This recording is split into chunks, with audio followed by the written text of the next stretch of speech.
Saudara-saudari dan anak-anak yang terkasih dalam Kristus, dari Novisiat SVD Kuburuteng Manggarai Flores NTT, saya Pastor Freddy Jahadin SVD menyampaikan ucapan selamat jumpa lagi lewat siraman rohani.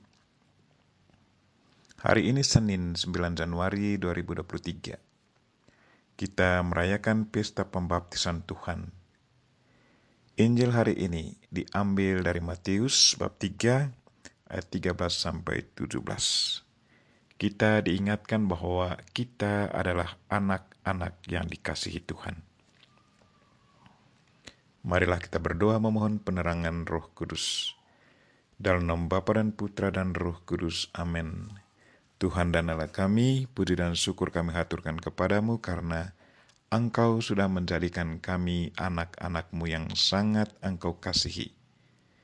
Tuhan, perkuatkanlah iman kami dan sadarkanlah kami akan tugas dan tanggung jawab kami sebagai anak-anak Allah untuk meneruskan tugas yang sudah dipercayakan kepada kami.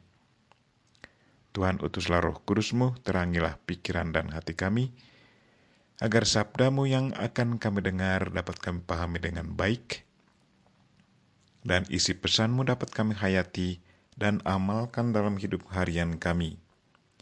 Doa ini kami sampaikan dengan perantaran Kristus Tuhan kami. Amin. Tuhan sertamu dan sertamu juga. Inilah Injil Yesus Kristus menurut Matius. Dimuliakanlah Tuhan.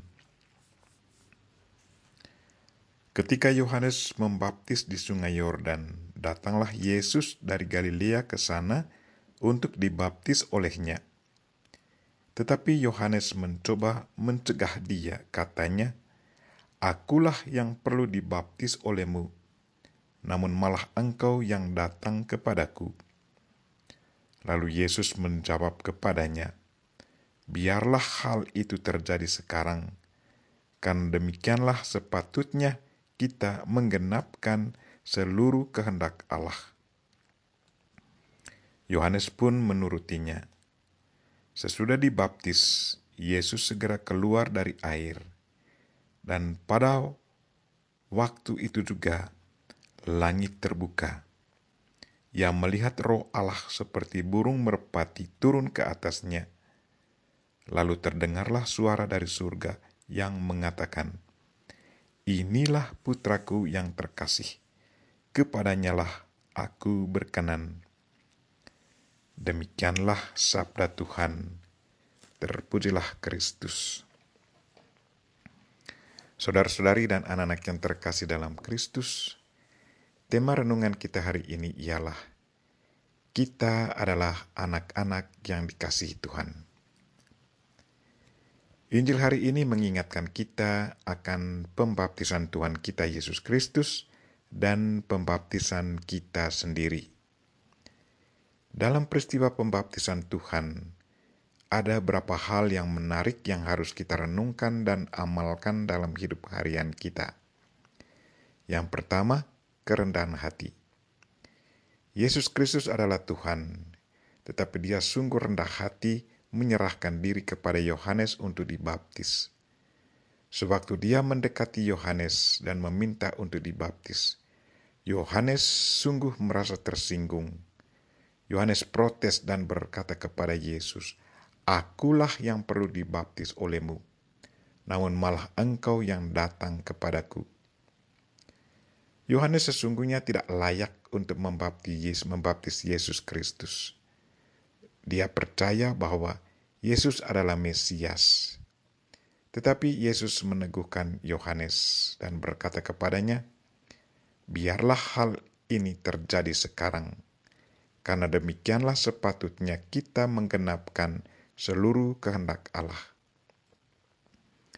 Lewat pernyataan ini, Yesus mau teguhkan iman Yohanes, bahwa apa yang dilakukan Yohanes sesungguhnya mau menggenapi apa yang sudah direncanakan dan dikehendaki Tuhan. Pembaptisan Yesus bukanlah satu ungkapan pertobatan dan penghapus dosa, tetapi satu bentuk solidaritas Yesus dengan manusia berdosa. Peristiwa pembaptisan Yesus mengingatkan kita untuk selalu rendah hati dan ikutilah apa yang sudah direncanakan dan apa kehendak Tuhan untuk kita. Yang kedua, pengakuan Allah Bapa bahwa Yesus Kristus adalah putranya yang terkasih. Selama 30 tahun Yesus tinggal dan bekerja di Nazaret. Dia dikenal sebagai anak Maria dan Yusuf. Dia sebagai tukang kayu. Kini tibalah saatnya dia diperkenalkan oleh Allah Bapa kepada semua yang hadir pada saat permandian di Sungai Yordan. Injil katakan, ketika Yesus keluar dari air, langit terbuka dan dia melihat Roh Allah turun ke atasnya seperti burung merpati. Kemudian sebuah suara dari surga berbicara, "Inilah putraku yang terkasih, kepadanyalah aku berkenan." Apa yang dialami Yesus itulah yang kita alami sewaktu kita dibaptis. Allah Tritunggal masuk ke dalam diri kita. Kita menjadi bait Allah. Oleh sakramen pembaptisan, kita pun sudah secara resmi menjadi anggota gereja yang sah dan menjadi anak-anak Allah. Pertanyaan untuk kita, apakah kita selalu menjaga kesucian diri sebagai anak-anak Allah? Yang ketiga, sesudah pembaptisan, Yesus siap menjalankan tugas perutusannya. Tetapi sebelumnya, ia ke padang gurun untuk berpuasa dan berdoa selama 40 hari sebagai persiapan misinya, yaitu mewartakan Injil tentang kerajaan surga dan karya keselamatannya. Kita pun diingatkan bahwa sesudah pembaptisan, kita pun harus menjalankan tugas pelayanan kita sebagai anak-anak Allah, menjadi sarana keselamatan bagi sesama. Apakah kita selalu menjalankannya? Sebagaimana Yesus sesudah dibaptis, ia tetap digoda oleh setan. Kita pun demikian, pasti selalu digoda. Kalau Yesus selalu menang, bagaimana dengan kita? Kalau kita selalu bersama Allah Tritunggal dan memanfaatkan Tuhan sebagai perisai kita, pasti kita selalu menang. Saudara-saudari dan anak-anak yang terkasih dalam Kristus, oleh sakramen pembaptisan, kita semua sudah menjadi anak-anak Allah.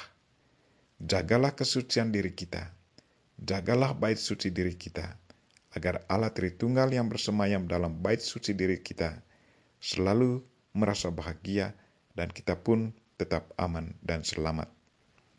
Kita mohon Bunda Maria untuk selalu mendoakan kita. Amin. Marilah kita mohon berkat Tuhan. Tuhan bersamamu dan bersama rohmu. Semoga saudara sekalian dan mereka-mereka yang kita doakan hari ini, secara khusus mereka yang sakit, dan segala aktivitas kita hari ini, diberkati oleh Allah yang Maha Kuasa, Bapa dan Putra dan Roh Kudus. Amin. Terima kasih sudah nonton. Jangan lupa like, subscribe, dan share ya.